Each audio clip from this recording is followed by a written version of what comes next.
La commune de Doisieux, qui est une petite commune rurale de 850 habitants, elle a trois ressources importantes, ressources en bois, ressources en eau et ressources en vent. Donc ressources en bois, donc en matière de transition énergétique, on a opté pour l'installation d'une chaufferie bois avec un réseau de chaleur qui va desservir différents bâtiments communaux.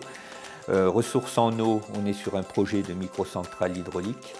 Et ressources en vent, on a décidé de poursuivre notre réflexion sur le projet éolien et nous avons lancé un appel à candidature auprès de différents opérateurs.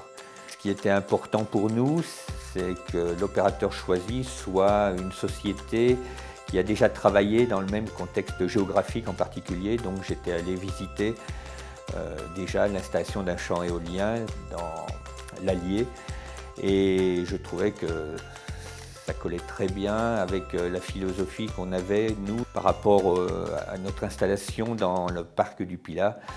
Je pense qu'il pouvait y avoir un très bon respect du milieu environnemental avec la société Abowind que nous avons choisie en 2016, en janvier 2016.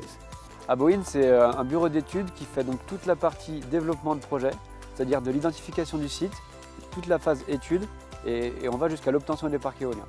Et donc en fait, on est ce qu'on appelle un développeur clé en main, c'est-à-dire qu'on cède les projets une fois qu'ils sont prêts à construire. Le site du projet éolien se situe à côté de nous.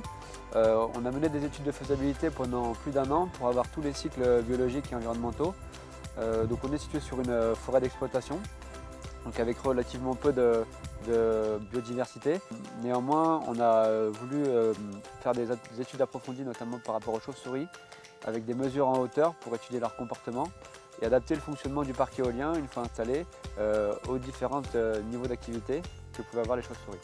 Dans la phase de sélection, on s'est aussi engagé auprès de la mairie pour aménager le site pour qu'il ait aussi un intérêt touristique. Donc on va aménager un sentier pédagogique à la fois sur l'intérêt de la biodiversité autour du site et sur l'intérêt du parc éolien. Une des particularités et une des raisons pour lesquelles on a été sélectionné par la mairie pour mener ce projet, c'est qu'on s'est engagé à mener un projet avec des entreprises locales, que ce soit pendant les études, pendant la construction et pendant l'exploitation du parc. Donc on a travaillé avec des bureaux d'études locaux, notamment de Saint-Étienne, et on a choisi des éoliennes 100% made in France, construites par Poma Lightwind. Pendant la phase de sélection, on s'est engagé à ouvrir l'investissement sur ce projet à l'investissement participatif, pour que le territoire puisse bénéficier des retombées du parc éolien. L'objectif principal pour nous n'était pas un objectif financier, on va dire. L'objectif principal était d'apporter notre contribution à la transition énergétique par le développement d'énergies renouvelables propres.